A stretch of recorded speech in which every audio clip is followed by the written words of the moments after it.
Hi friends, నా మనసు నా మాట వినదే 5వ భాగం చదువుకుందాము. భువన, లయ మాట్లాడుకుంటూ ఉన్నారు.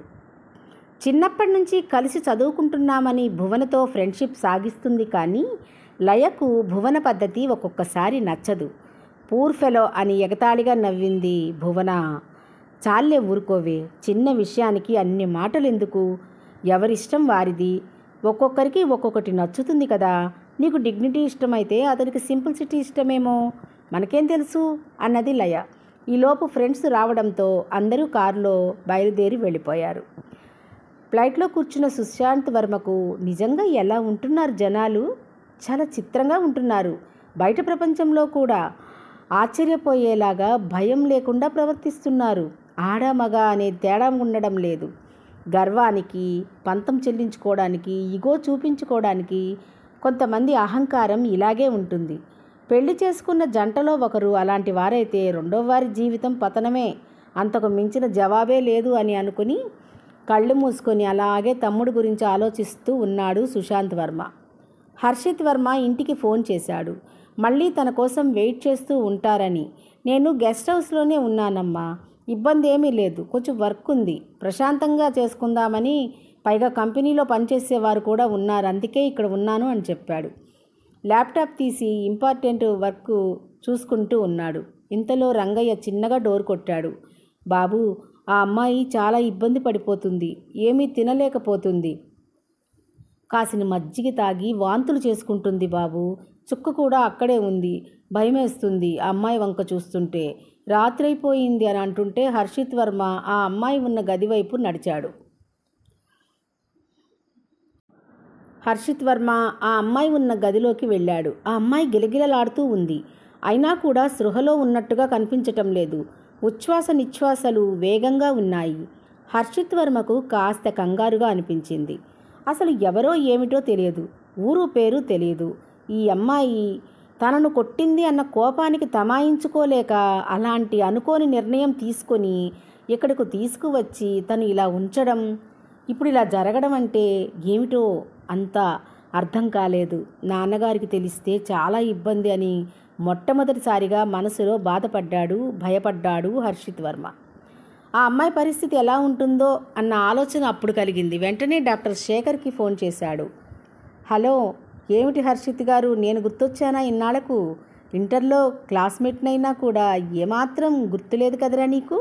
నీ డిగ్నిటీకి మేం పనికిరాంలే అని అంటూ ఉన్న శేఖర్ మాటకు, నువ్వు అర్జెంటుగా మన గెస్ట్ హౌస్ దగ్గరకు రా, ఒకరికి పరిస్థితి ఇలా ఉందంటూ వివరంగా చెప్పాడు హర్షిత్ వర్మ. ఇట్స్ ఓకే అని చంద్రశేఖర్ అలా బయటకు చూశాడు. మబ్బులు పట్టి ఉంది, వర్షం కూడా వచ్చేలాగా ఉంది. కారు తీసుకెళ్లడమే మంచిదనుకున్నాడు. కావలసినవన్నీ ఎప్పుడు కారులోనే ఉంటాయి కాబట్టి ఆ కారు తీసుకుని బయలుదేరుతున్నాడు చంద్రశేఖర్. ఈ సమయంలో ఎక్కడికండి అంటున్న భార్య జాస్మిన్ మాటకు, అర్జెంటుగా ఒక కేసు చూడాలి, పేషెంట్కి బాగోలేదు, నేను వచ్చేస్తాను, కుదరకపోతే మెసేజ్ ఇస్తాలే అని చెప్పి కారు బయటకు తీశాడు. హర్షిత్ వర్మ కంగారుగా చూస్తూ ఉన్నాడు. చుక్క అక్కడ పూజ చేసే గదిలో ఉన్న కర్పూరం తీసుకువచ్చి ఆ అమ్మాయి ముక్కుకి వాసన చూపిస్తూ ఉంది. కాళ్లకు పసుపు కలిపి నూనె రాస్తూ ఉంది. కంగారు పడిపోతూ ఉంది. ప్రాణంగాని పోతుందా ఏమిట్రా బాబు? అయినా ఈ బాబుగారు ఏమిటో మూర్ఖంగా కొన్ని పనులు చేస్తారు. పెద్దింటి వాళ్ళు ఏమి అనడానికి లేదు, అనుకోవడానికి కూడా లేదు అని లోపలే భయపడిపోతూ అనుకుంటూ ఉంది. ఏ ఇంట్లో పుట్టిన పిల్లో ఏమో పాపం, బంగారు బొమ్మలా ఉంది, అయినా సుకుమారంగా ఉంది. ఈ అమ్మాయి అసలు ఎవరు ఏమిటో కూడా బాబుగారికి అయినా తెలుసో లేదో కూడా తెలియడం లేదు అని అనుకుంది. రంగయ్య నా రూమ్లో ఉన్న బ్లాంకెట్ తీసుకొచ్చి అమ్మాయి కప్పు అన్నాడు హర్షిత్ వర్మ. చలికి గజగజ వణికిపోతూ, ఊపిరందక భారంగా ఊపిరి తీసుకుంటున్నట్లుగా అవస్థపడిపోతూ ఉంది ఆ అమ్మాయి. పరిస్థితి ఏమిటో అర్థం కానట్లుగా ఉంది. అలాంటి పరిస్థితుల్లో కూడా వామిటింగ్ వచ్చినట్లుగా ఇబ్బంది పడుతూ ఉంది.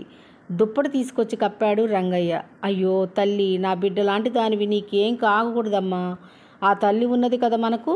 మా చిన్నప్పుడు వల్లూరమ్మ తల్లికి ఎక్కువగా పూజించేవాళ్ళం. అమ్మా, నువ్వే కాపాడాలి. ఇన్నాళ్లలో ఎప్పుడూ నిన్ను తలుచుకోలేదు, క్షమించాలి నన్ను, కానీ ఈ అమ్మాయిని మాత్రం కాపాడమ్మా అని మనసులో తలుచుకుంటూ ఉన్నాడు రంగయ్య. ఎవరికి వాళ్లే ఇబ్బందిగా ఆలోచిస్తున్నారు. అంకమ్మ తల్లి కాస్త కనికరించమ్మ, ఇక్కడ కానీ ఏదైనా జరిగితే ఈ చిన్నబాబుకి ఇబ్బంది. ఆ విషయాలు పెద్దయ్య గారికి తెలుస్తాయి, అప్పుడు అందరికీ ఇబ్బంది. నిజం చెప్పలేదని పెద్దయ్య గారు వాళ్ళు విపరీతంగా తిడతారు. గెస్ట్ హౌస్ చూసుకోమని, ఖచ్చితంగా ఉండే మనుషులమని బాధ్యతలు అప్పగిస్తే ఇలా ఉన్న విషయం చెప్పకుండా చిన్నబాబు వారి వల్ల ఇలా చేయడం అనేది ఎంత తప్పు అని రంగయ్య భయపడిపోతూ ఉన్నాడు. అదే విషయం తలుచుకుంటూ చుక్క భయపడుతుంది. ఇంతలో రంగయ్య భార్య ఫోన్ చేసింది. ఒకసారి ఇంటికి వచ్చి వెళ్ళరాదయ్యా, కాస్త పాయసం కాశాను అన్నది. నోరు మూసుకొని ఫోన్ పెట్టవే, తర్వాత వస్తానని అంటూ ఉన్న రంగయ్య మాటలు విని, భార్య విషయంలో ఎవరైనా అంతే, ఇక్కడ ఉన్న పరిస్థితి వివరించరు. నా మొగుడైనా అంతే, ముందు కోపాన్ని ప్రదర్శిస్తాడు. నెమ్మదిగా ఉన్న రంగయ్య కూడా అంతేనా? చిన్నబాబైనా అంతే, పెదబాబైనా అంతే కాబోలు అనుకుంటూ ఉంది చుక్క. చంద్రశేఖర్ కారు దిగి వస్తుంటే హర్షిత్ వర్మ ఎదురు వెళ్ళాడు. డాక్టర్ గారి చేతిలో ఉన్న కిట్ తీసుకున్నాడు రంగయ్య. లోపలికి వెళ్ళాక చైర్ తీసుకొచ్చి వేసింది చుక్క. పల్స్ రేట్ బాగా పడిపోయింది, బాగా వీక్గా ఉంది. అసలు భోజనం సరిగ్గా చేస్తున్నట్లేదు. ఈ అమ్మాయి ఎవరు అన్నాడు చంద్రశేఖర్. అది తర్వాత కానీ ముందు అమ్మాయి ఆరోగ్య పరిస్థితి జాగ్రత్తగా చూడు అన్నాడు హర్షిత్ వర్మ. వెంటనే 2 ఇంజెక్షన్స్ చేసి సెలైన్ కట్టారు అమ్మాయికి.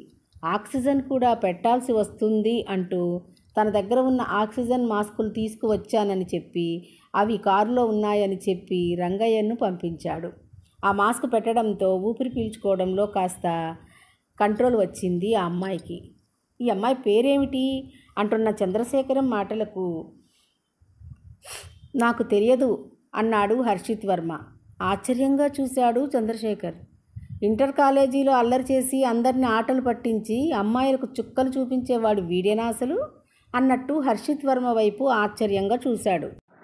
ఇంత అందమైన అమ్మాయి పేరు తెలీదా నీకు అన్నట్లుగా చూస్తున్న చంద్రశేఖర్ వైపు చూసి, ఆ అమ్మాయి పేరు నాకు తెలియదు, ఎవరో కూడా తెలియదు అన్నాడు హర్షిత్ వర్మ.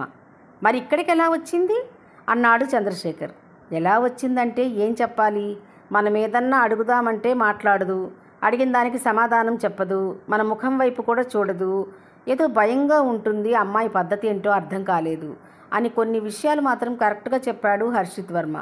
అంటే ఈ అమ్మాయి మీద జాలిపడి ఇక్కడ ఆశ్రయం ఇచ్చావా ఏమిటి? ఎన్నాళ్ళు అయ్యింది ఇలా ఉంటూ అన్నాడు చంద్రశేఖర్. ఏదో ఒకటి అనుకోరా, ముందు అమ్మాయి పరిస్థితి ఏంటో చెప్పు డాక్టర్గా అన్నాడు హర్షిత్ వర్మ. తర్వాత మనం మాట్లాడుకోవచ్చు కదా అంటూ ఉన్న ఫ్రెండ్ వైపు చూసి, ఓకే సరే, ఈ అమ్మాయి పేరు ఏమిటో మనకు అనవసరం, కానీ మనం వేరే టెస్టులు చేయించాలి, అది మాత్రం అత్యవసరం. హాస్పిటల్కు తీసుకువెళితే పేరు అవసరం అవుతుంది కదా అని చెప్పాడు చంద్రశేఖర్. ఆమె పరిస్థితి ఏమిటి అని అర్థం కాలేదు హర్షిత్ వర్మకు. అందుకే ఈ అమ్మాయిని మనం వేరే హాస్పిటల్కు తీసుకువెళదాం, అప్పుడు పేరు అడుగుతారు, మరి ఏం చెప్పమంటావు అని అంటున్న చంద్రశేఖర్ వైపు చూస్తూ, అభిజ్ఞ అని చెబుదాం అన్నాడు హర్షిత్ వర్మ.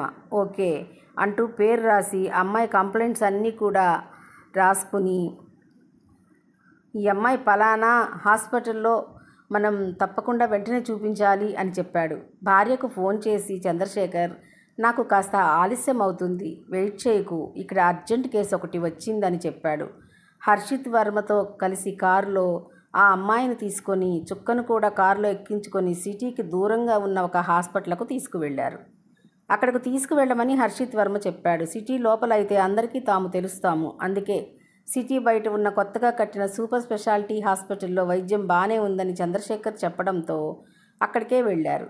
అభిజ్ఞ తలను తన ఒడిలో పెట్టుకొని తల నిమురుతూ, భగవంతుడు చల్లగా చూడాలి తల్లి నిన్ను అని అనుకుంటూ కళ్ళు తుడుచుకుంటూ ఉంది చుక్క. ఏ తల్లి కన్న బిడ్డవో ఒక తల్లి మనసున్న ఆడదానికే తెలుస్తుంది, ఆడదాని బాధ ఎంత బాధో అంటూ బాధపడింది చుక్క. హాస్పిటల్ రావడంతోనే వెంటనే స్ట్రక్చర్ అది బయటకు తీసుకువచ్చారు. డాక్టర్ చంద్రశేఖర్ ముందే చెప్పడంతో పేషెంటుని లోపలకు తీసుకెళ్లారు.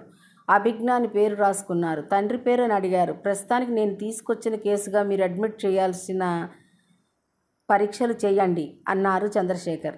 చంద్రశేఖర్ అక్కడ వారికి అందరికీ బాగా తెలుసు కాబట్టి ఆమె పరిస్థితి చూసి బీపీ అవి కంట్రోల్లో లేవు, ఆమెను అర్జెంటుగా సిటీ స్కాన్ అని ఇంకా ఏవేవో టెస్టులు చెప్తుంటే నా తరపున వచ్చిన పేషెంట్గా భావించండి అన్నాడు చంద్రశేఖర్. లేదు, ఆ అమ్మాయి పరిస్థితికి ఖచ్చితంగా అన్ని పరీక్షలు అవసరమే అన్నారు డాక్టర్ ముకుందం. ఓకే అని చంద్రశేఖర్ చెప్పడంతో ఆమెను వెంటనే టెస్టులకు తీసుకువెళ్లారు. పేషెంట్ పక్కనే చుక్క ఉండేలాగా ఏర్పాట్లు చేశారు. కన్నీళ్ళు ఆగట్లేదు చుక్కకు. బంగారు బొమ్మ, చిదిమి దీపం పెట్టుకోవచ్చు. ఏ అమ్మ కన్న బిడ్డో మరి, అసలు ఎవరో ఏమిటో ఏమీ తెలీదు. ఏం మాట్లాడినా పన్నెత్తి పలకదు, కన్నెత్తి చూడదు. ఇలా కూడా ఉంటారా అసలు మనుషులు అన్నట్లు ఉంటుంది. ఏదో దేవతల సినిమాలో దేవలోకం నుండి శాపంతో భూమి మీదకు వచ్చిన అందమైన అప్సరసలా ఉంది. ఏమిటో అంతా చిత్రమే అనుకుంది చుక్క. తన మొగుడు లోడు తీసుకొని వెళ్ళాడు కాబట్టి 2 రోజులు ఇబ్బంది లేదు. లేకపోతే ఆడికి సమాధానం చెప్పలేక తను చచ్చేది అని అనుకుంది చుక్క. సుశాంత్ వర్మ ఫోన్ చేస్తూ ఉన్నాడు. ఆఫీస్ పనుల మీద అర్జెంటుగా ఢిల్లీ వెళ్ళిన సుశాంత్ వర్మకు టెండర్కి సంబంధించిన విషయాల కోసం తమ్ముడికి ఫోన్ చేశాడు.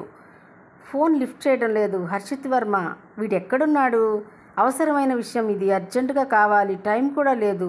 ఆ నెంబర్ తెలియాలి, లేకపోతే మన టెండర్ ఏమవుతుందో. నాన్నగారిని అడగాలంటే భయంగా ఉంది అని అనుకుంటూ ఉన్నాడు సుశాంత్ వర్మ. ఇంతలో ఫోన్ వచ్చింది. హలో హర్షిత్ అని హడావిడిగా మాట్లాడుతున్న సుశాంత్ వర్మ మాటకు ఎవరో అమ్మాయి నవ్వినట్లుగా వినిపించింది ఫోన్లో. ఎవరు అని మనసులో చిరాగ్గా అనుకొని ఎవరు అన్నాడు సుశాంత్ వర్మ. చెప్పుకోండి చూద్దాం అన్నది అవతలమ్మాయి. చెప్పుకోవడానికి నేనేం ఖాళీగా లేను, అర్జెంటు పని మీద ఉన్నాను. దయచేసి మీరెవరో, ఎందుకు ఫోన్ చేశారో చెప్పండి, లేకపోతే ఫోన్ కట్ చేయండి ముందు అన్నాడు సుశాంత్ వర్మ. ఆ కోపానికి పెదవి బిగువున దాచుకుంటూ మాట్లాడాడు. అందమైన అమ్మాయిని, కోట్లకు అధిపతిని, నెంబర్ 1 బ్రాండ్వి మాత్రమే సెలెక్ట్ చేసుకునే అమ్మాయిని, నాకు ఒక రకంగా ఉంటే నచ్చరు అబ్బాయిలు అంటూ ఒకలాగా నవ్వుతూ ఉంది అవతలమ్మాయి. భువన వైపు చూస్తున్న లయ ఎందుకు ఈ పిచ్చి పనులు అన్నట్లు, పైగా నా ఫోన్లో నుండి చేస్తున్నావెందుకే అన్నట్లు భయంగా చూసింది లయ. టెండర్ మీటింగ్లో ఉన్నాను ప్లీజ్ అంటూ ఫోన్ పెట్టేయబోతుంటే, యుద్ధానికి వెళ్ళే వీరుడికి కత్తి చాలా అవసరం మిస్టర్. కత్తిలాంటి పదునైన మాటలు లేని మగవాడు అన్ని విషయాల్లో మెత్తనివాడని అంటూ ఉంటారు కొందరు సైంటిస్టులు అని వెటకార ధోరణిలో మాట్లాడుతున్న ఆ అమ్మాయి మాటలకు వెంటనే ఫోన్ పెట్టేశాడు సుశాంత్ వర్మ.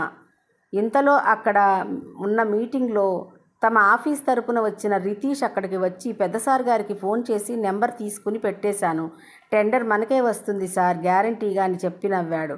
మై గాడ్, అసలేంటి పరిస్థితి? హర్షిత్ వర్మ ఏం చేస్తున్నాడు? ఎందుకలా ఫోన్ చేసినా తీయడు? ఇటువంటి సమయంలో ఫోన్ చేస్తే ఎందుకని అని తెలుసుకోవాలి కదా. ఇంటి దగ్గర లేడు అని చెప్పింది అమ్మ. అంటే గెస్ట్ హౌస్ దగ్గర ఎందుకు ఉంటున్నాడు అసలు? ఏదో ఆఫీస్ వర్క్ అని చెప్పాడట అమ్మకు. అది అబద్ధమని తనకు బాగా తెలుసు. ఎందుకంటే ఎప్పటి వరకు అప్పుడు ఆఫీసులోనే పూర్తి చేసి కానీ బయటకు రాడు. అక్కడ ఉన్న ఎంప్లాయీస్ని కూడా వెళ్ళనివ్వడు. అటువంటిది ఆఫీస్ వర్క్ అని చెప్పడం పెద్ద అబద్ధం అని అనుకుంటూ ఉండగానే టెండర్ కాంచనా గ్రూప్ ఆఫ్ కంపెనీలకే వచ్చిందని ప్రకటించడంతో మై గాడ్, లేకపోతే నాన్నగారితో పెద్ద ఇబ్బంది వచ్చేది. ఆయనకు కోపం వస్తే మనిషి కాదు అనుకొని నుదుటికి పట్టిన చెమటలు తుడుచుకున్నాడు సుశాంత్ వర్మ. ఆ తర్వాత హోటల్లోకి వెళ్ళి ఫ్రెష్ అయ్యి లైట్గా టిఫిన్ చేశాడు. ఇప్పటికీ కూడా తమ్ముడు ఫోన్ చేయకపోవడం ఆశ్చర్యమే అని అనుకున్నాడు. అయినా ఇటువంటి వయసులో అసలు ఏం చేస్తున్నాడో తెలుసుకోకుండా ఉండడం కూడా తప్పే. నాన్నగారు ఏదో అంటారని, అమ్మ ఏదో అనుకుంటుందని వాళ్ళ కోసం తమ్ముడు ఏం చేస్తున్నాడో తెలుసుకోకపోవడం తప్పే కదా అనుకున్నాడు. వెంటనే వెళ్ళగానే ముందు వాడి సంగతి ఏంటో తెలుసుకోవాలనుకున్నాడు సుశాంత్ వర్మ. ఇంతలో తనకు ఫోన్ చేసిన అమ్మాయి గుర్తుకొచ్చింది. కావాలని ఆ నెంబర్కి ఫోన్ చేశాడు రాత్రి సమయంలో. నిద్రపోతున్న లయకు ఫోన్ వచ్చింది. ఇప్పుడెవరు అనుకుంటూ ఫోన్ తీసి హలో ఎవరు అన్నది లయ నిద్రమత్తులో. ఎవరికి ఫోన్ చేశావు? వాళ్లే అన్నాడు సుశాంత్ వర్మ. ఎవరు నువ్వు? నాకు ఫోన్ చేసి నన్నే మాట్లాడుతున్నావు? మా నాన్నగారికి చెప్పాలా అంటూ ఉన్న లయ మాటలకు నాన్సెన్స్. సాయంత్రం నాకు ఫోన్ చేసి ఇష్టం వచ్చిన మాట్లాడింది నువ్వు కాదా? ఇప్పుడు ఫోన్ చేస్తే భయం వేసి ప్లేట్ ఫిరాయిస్తున్నావా అని కోపంగా మాట్లాడాడు సుశాంత్ వర్మ. అప్పుడు గుర్తుకు వచ్చింది లయకు, ఈ ఫోన్లో నుండి భువన ఫోన్ చేసింది. మై గాడ్ అనుకొని మాట్లాడలేక ఆలోచిస్తూ ఉంది. ఆడదానివయ్యుండి ఏమాత్రం సంకోచం లేకుండా నా ఫోన్కి ఫోన్ చేసి ఇష్టం వచ్చినట్టు మాట్లాడడం అనేది పద్ధతి కాదు, అది తెలుసుకో ముందు. ఇంకెప్పుడైనా ఫోన్ చేస్తే అంటూ ఉన్న అతని మాటకు క్షమించండి, ఫోన్ చేసింది మాత్రం నేను కాదు అంటున్న లయ మాటలకు మరి ఎవరు నీ ఫోన్లో నుండి చేసింది అన్నాడు సుశాంత్ వర్మ. ఎవరు? అర్ధరాత్రి మాట్లాడుతున్నావు ఎవరితోనే అంటూ వచ్చిన తల్లి మాటకు వెంటనే ఫోన్ పెట్టేసింది భయంతో లయ.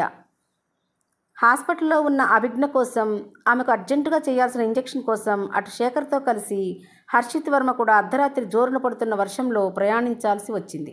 పైగా విపరీతమైన గాలి. ఆ గాలి వర్షానికి దారి కూడా కనిపించకుండా ఉంది. హర్షిత్ వర్మ డ్రైవ్ చేస్తూ ఉన్నాడు. ఒక్క ఇంజెక్షన్ 1 గంటలోపే చెయ్యకపోతే ఆ ఇంజెక్షన్ ఆమెకు ఫిట్స్ వచ్చే అవకాశం ఉందని చెప్పడంతో వేగంగా వెళుతూ ఉన్నారు. నానా ఇబ్బంది పడుతూ ప్రయాణిస్తున్నారు. తను ఎక్కడున్నది అన్న విషయం ఇంటి దగ్గర నుండి ఫోన్ చేస్తే ఎవ్వరికీ చెప్పొద్దని రంగయ్యకు చెప్పాడు. ఈ భాగం ఇంతటితో పూర్తయింది ఫ్రెండ్స్. మరొక భాగంతో మళ్ళీ కలుద్దాం.